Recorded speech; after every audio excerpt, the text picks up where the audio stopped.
नमस्कार, स्वागत है आपका द फोर्थ स्टेट यूट्यूब मंच पर। मेरा नाम है रविंद्र सिंह शोरान। ये खबर दुख की है, खबर है फिल्म अभिनेता धर्मेंद्र के निधन की।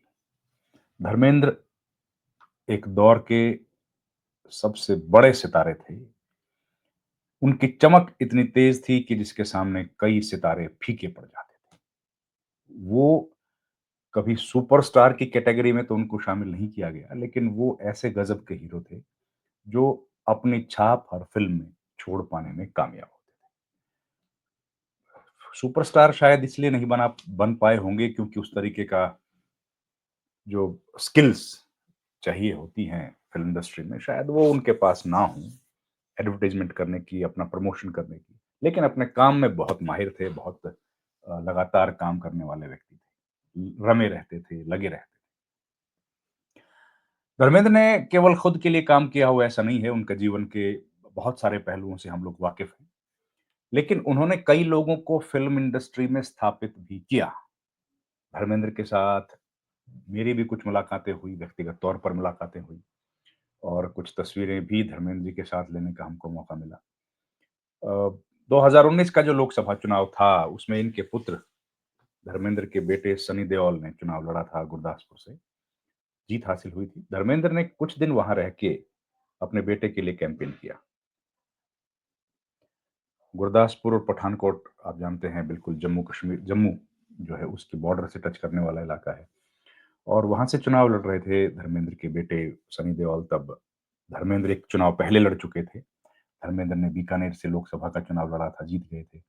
बीजेपी से ही लड़े थे और सनी देओल भी बीजेपी के टिकट पर चुनाव लड़ रहे थे। तो कुछ इलाकों में, हालाँकि धर्मेंद्र की उम्र उस वक़्त भी काफ़ी थी, लेकिन कुछ इलाकों में वो गए, उन्होंने कैंपेन किया, गाड़ी में बैठे और खूब लोगों से मुलाकात की। तो जहाँ पर धर्मेंद्र रुके थे, वहाँ पठानकोट में, वहाँ पर हमको जाने का मौका मिला और वहाँ पर हम लोग धर्मेंद्र से 3-4 दिन लगातार हम लोग साथ रहे। कई किस्से धर्मेंद्र ने हमें सुनाए, बहुत लंबी-चौड़ी बातें हुई और इनके साथ थे इनके बहुत नज़दीकी 2 दोस्त। एक अनिल शर्मा जो फ़िल्म मेकर हैं, फ़िल्म इंडस्ट्री से इनके बहुत करीबी दोस्त हैं। दूसरे गुरबचन। गुरबचन को आप शायद ज़रूर जानते होंगे, फ़िल्मों में भी देखा है। ये गुरबचन की तस्वीर है। ये गुरबचन है और ये गुरबचन की आजकल की तस्वीर है, जो सफ़ेद शर्ट में आपको दिख रहे हैं, वो गुरबचन है। वो इनके साथ थे। तो उनके साथ हम लोग बहुत देर तक बैठे रहे। गुरबचन ने खुद बताया कि वो कैसे फ़िल्मों में आए। गुरबचन ने बताया कि और वो गुरबचन सिंह बता रहे थे कि उनका जो फ़िल्मों में आए हैं, उसके पीछे धर्मेंद्र का हाथ है। अगर धर्मेंद्र ना होते तो आज वो कहीं अ, मुफ़लिसी की हालत में होते और कहीं गाँव में अपना जीवन बीता रहे होते। उन्होंने बताया कि मैं पंजाब से आया था और धर्मेंद्र को मैं नहीं जानता था, लेकिन हमारे को मिलने वाले थे, दोस्त थे, इनके पिता के दोस्त थे, वो धर्मेंद्र को जानते थे। मैं बोल और ये गुरबचन जो है ये पहलवान थे, पहलवानी करते थे अखाड़े में। तो मैं गाँव से गया, लेकिन मेरा बड़ा शौक था कि मैं फ़िल्मों में जाऊँ और फ़िल्म इंडस्ट्री में जाना चाहता था। तो फ़िल्म इंडस्ट्री में जाने के लिए धर्मेंद्र को एक चिट्ठी हमने लिखवाई। हमारे गाँव के एक जो मुखिया थे या करीब सरपंच थे, वो इनको जानते थे और उन्होंने उनसे चिट्ठी लिखवा कर मैं पहुँच गया, चिट्ठी लेकर बम्बई। तो बम्बई में शाम को जब मैं धर्मेंद्र के बंगले पर पहुँचा, उनके घर पे पहुँचा, तो धर्मेंद्र शाम का समय था। धर्मेंद्र उस वक़्त अपने दोस्तों के साथ स्नैक्स खा रहे थे, इवनिंग में जो स्नैक्स खा रहे थे, बैठे हुए थे वो लोग। तो उन्होंने मुझे बुला लिया। गेट से मैंने पर्ची वो दी कि भई कोई मिलने आया है पंजाब से, गुरबचन आए हैं। गुरबचन को उन्होंने पंजाब से आए हैं तो उन्होंने घर पे बुला लिया, अंदर बुला लिया, चिट्ठी लेके जब वो गए। बुला लिया तो वहाँ पे 3-4 राजकुमार संतोषी बैठे थे और इस तरह के बड़े एक जो डायरेक्टर थे, उन्होंने बताया वो सब लोग बैठे हुए थे और वो लोग बैठे थे वहाँ बातचीत कर रहे थे। तो धर्मेंद्र ने पूछा, "भाई बेटा तू कहाँ से आए हो?" बताया, "साहब मैं यहाँ से आया हूँ, ये मेरा नाम है, ये मैं करता हूँ।"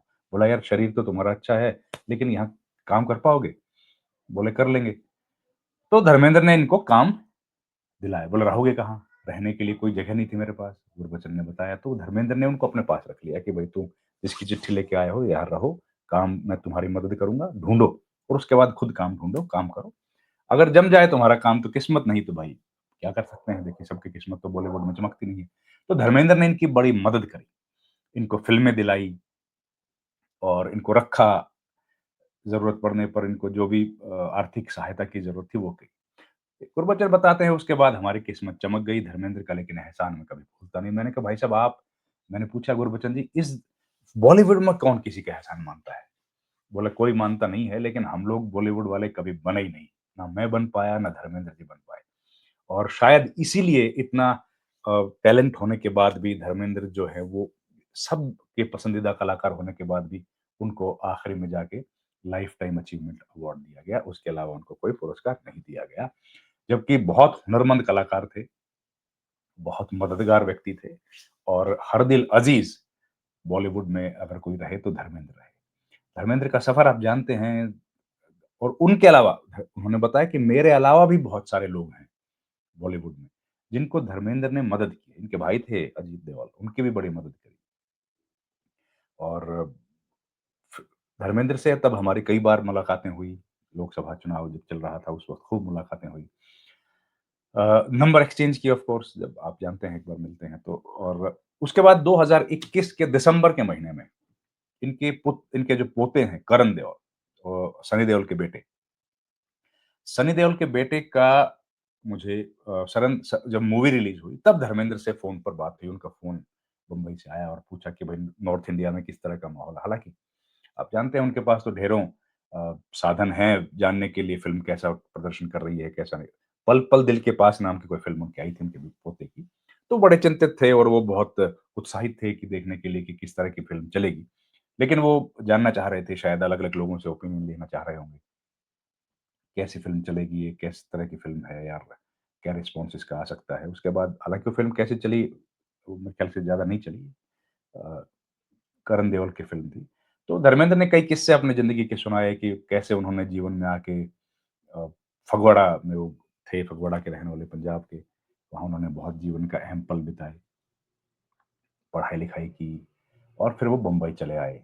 बम्बई में आके उन्होंने स्ट्रगल किया, मेहनत की, लोगों ने उनकी मदद भी करी और मदद करने के बाद वो मेहनत थी, क्योंकि बोले हम मेहनत करने ही आता था और तो कुछ करना नहीं आता था। लेकिन मेहनत करते थे और अपना आइडियल मानते थे दिलीप कुमार को। तो उस तरीके से काम करते चले गए और बॉलीवुड में जो जगह धर्मेंद्र ने बनाई और ख़ास तौर पर जो नॉर्थ इंडिया के लोग हैं, नॉर्थ इंडिया के लोगों के साथ धर्मेंद्र का एक अलग जुड़ाव था। और धर्मेंद्र के बारे में ये भी कहा जाता है कि पंजाब से या कोई इस इलाके से मदद माँगने के लिए अगर गया, तो धर्मेंद्र ने उनकी मदद की। मतलब एक फ़िल्म स्टार के अलावा एक ऐसे हर दिल अज़ीज़ जो सब दिलों पर राज करने वाले और अक्रॉस द पार्टी लाइन उनके दोस्ती संबंध थे, अलग-अलग पॉलिटिकल पार्टीज़ में और डिफरेंट जॉनरा में उनके संबंध थे। चाहे कारोबार जगत हो, फ़िल्म जगत हो, पॉलिटिक्स हो, खेल जगत हो, हर जगह सब जगह पर धर्मेंद्र के दोस्त यार थे। और बहुत सारे लोग ऐसे हैं जिनको धर्मेंद्र ने फ़िल्म इंडस्ट्री में स्थापित किया, उनकी मदद की है। और शायद इसीलिए आज हर आँख गमगीन है, जब धर्मेंद्र इस दुनिया को छोड़कर चले गए हैं। आप जानते हैं कि उनकी पहली जो पत्नी थीं, प्रकाश कौर, अ, सनी देओल और बॉबी देओल की माताजी, अ, और दूसरी पत्नी हेमा मालिनी, सब किस्से जो हैं वो पब्लिक लाइफ़ में हैं, हम लोग जानते हैं उन बातों को। लेकिन धर्मेंद्र जो है उनका एक जुड़ाव, पंजाब के साथ उनका जो जुड़ाव था, वो वाक़ई बेमिसाल रहा। उनका सफ़र बड़ा यादगार रहा और दिलीप कुमार को अपना आइडियल मानते रहे, हमेशा कहते थे कि हम लोगों को शुरुआत में कोई एक्टिंग-वैक्टिंग करना नहीं आती थी, लेकिन हम लोग नकल करते रहते थे दिलीप कुमार साहब की और फिर धीरे-धीरे, धीरे-धीरे हम लोग भी सीख गए, उस तरीके से एक्टिंग करने लगे। लेकिन धर्मेंद्र ने फ़िल्मों में जिस तरीके से अदाकारी की और अपनी ज़िंदगी में जो था उनको उन्होंने किसी से छिपाया नहीं। खुलेआम उन्होंने जो किया, सीधे तौर पर किया और पारदर्शिता के साथ निष्पक्ष तरीके से वो अपना काम करते चले गए। और आज बॉलीवुड में एक बड़े सितारे का समझिए एक अस्त हो गया है। लेकिन हमारी यादों में हमेशा बने रहेंगे। धर्मेंद्र जैसा कलाकार अब बॉलीवुड में कोई आएगा इस बात की उम्मीद नहीं है।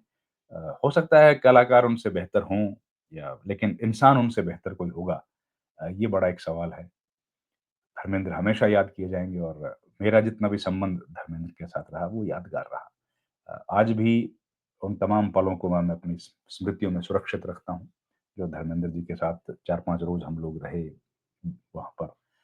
उसके बाद फ़ोन पर भी बातचीत हुई, तो धर्मेंद्र के साथ बात करके कभी लगा नहीं कि वो कोई इस तरीके से बात करते हों कि वो बहुत बड़े स्टार हैं और हम लोग उनके सामने क्या हैं। धर्मेंद्र ने हमेशा अपने बराबर का कद दिया और उस तरीके से सबके साथ बराबरी का व्यवहार हमेशा करते रहे।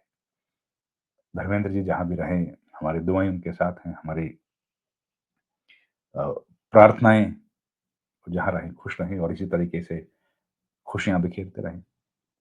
इस वीडियो में इतना ही। आपका बहुत-बहुत धन्यवाद। Thank you very much.